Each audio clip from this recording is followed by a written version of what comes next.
Handicrafts, they really are an amazing thing to be doing with our children, but they're so often forgotten about in the midst of life and homework and sports and everything. And that's okay. But today I want to talk to you about handicrafts, in particular French knitting, and why it's fun, and show you how to do it.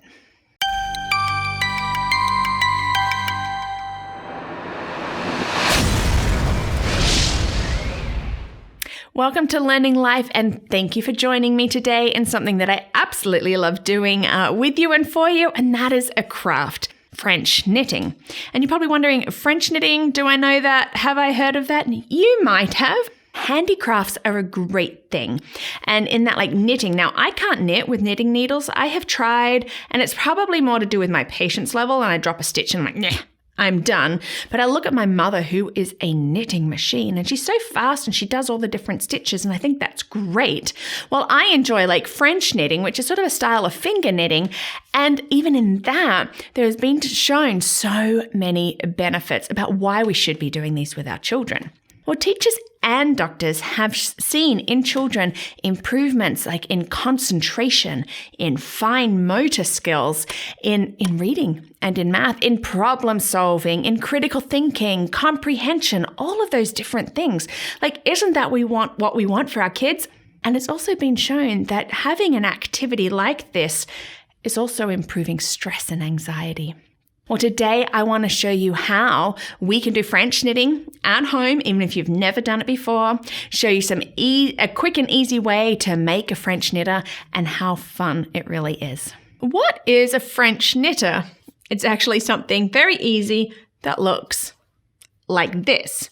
Yes, you can buy them. You can easily buy them online. You just look up like French knitter, and they're usually wooden with more like nails and often like a little sort of hook to go with it. Now, I remember my dad making these for me when I was little, using like a wooden cotton reel and some nails. Maybe that shows my age, but you know what? You can make your own with things that usually are found pretty easily around the house, and you probably have these things.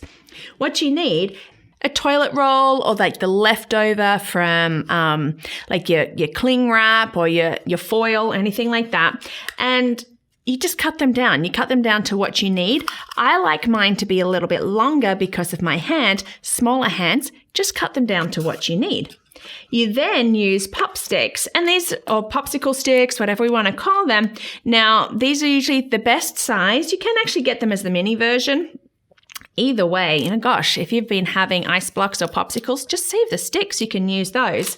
Then you'll need some duct tape, some tape, of course, your scissors and your yarn. Now, I know some people that will use a hot glue gun with this. I don't really think that it's absolutely necessary. I've had no problems with these just using tape. So you're going to get your roll, and you're going to break your pop sticks into half.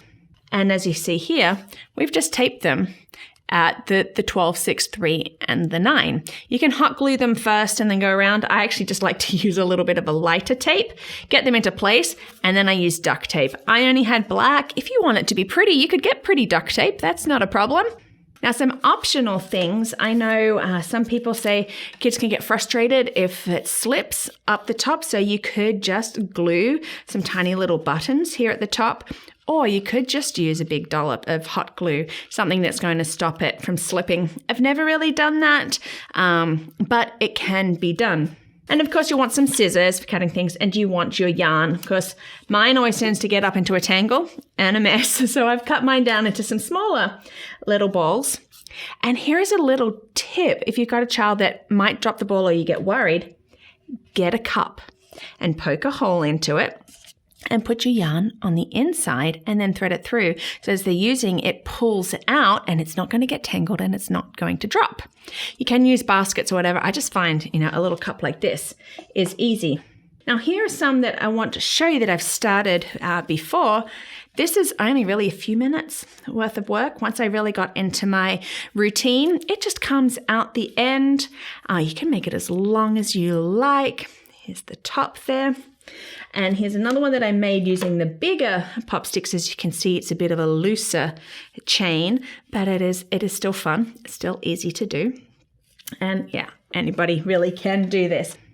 And you can use, this is just a bamboo skewer sometimes, and I will show you to use that to get the stitches up and over. I find it easy enough with my fingers, but maybe for littles, they might like to use this. Be careful, it can get a little pointy. And then at the end, you can use a needle or you can use one of these to finish it off. This is our French knitter, and this is how we do it.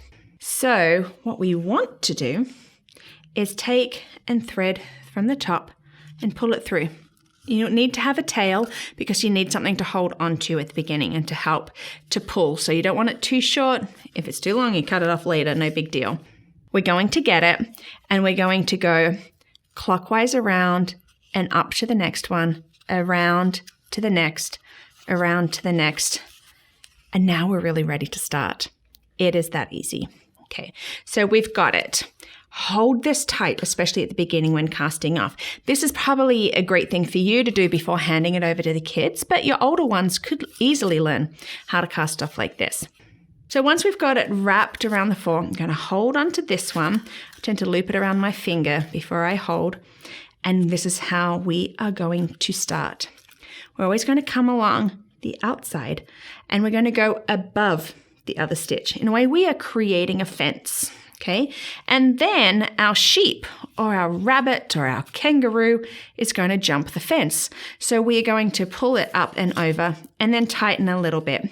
You just keep going around. Nice and easy. Around and around and around it goes. And you start getting into that rhythm. And this is what we want for the kids as they're getting into that rhythm, because this is building concentration. As you can see, I can also talk to you while still doing this. Yeah, they could watch a show while doing this. They could listen to you while you are reading stories, while you're having discussions, because it's not going to take away, it's not too complex. And you can do these in any colors. You can do it all one color. If you've seen my other craft videos, you know I love yarn like this that just changes color because we just see that. You know what? If you have smaller pieces and putting together and you get to the end of one, but you still have like, oh, I want to keep going, just knot them together. And it starts forming. And before too long, you do see it coming out the bottom like these ones. Now, I was going to show you the little bamboo hook. A lot of the bought ones with the wood, it's more like a little crochet hook to help. This one works. Maybe you do want to blunt it a little bit, but you're using this to come and pull the under to go up and over our fence. So we do holding up and over. As I said, I actually prefer my finger. Sometimes I feel like, that the bamboo can catch. I said, but we've got our fingers, and this is what we want, that dexterity to be up and over. Just drop that off. And so it's starting to pull through here at the end. We're seeing it sort of form like at the top, and you just keep going.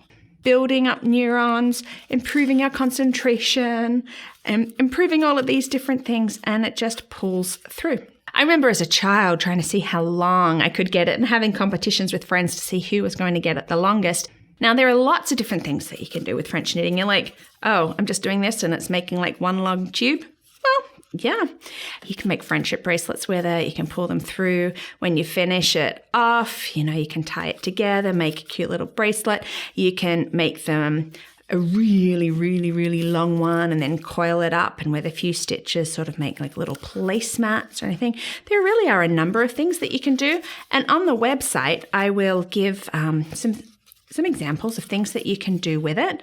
But if nothing else, even if all your child does is create a really, really super long piece of French knitting, they've learned something. So French knitting, definitely good for our kids and something that I think even you, we all as adults can have fun, make little family French knitting projects. Well, I hope that you enjoyed it and that this might be something you can do. Check out the website. I'll give you how to cast it off, and as well as some suggestions of things that you can do with it. And if this is something you end up doing with your family, I would love to hear about it. Thank you so much for watching.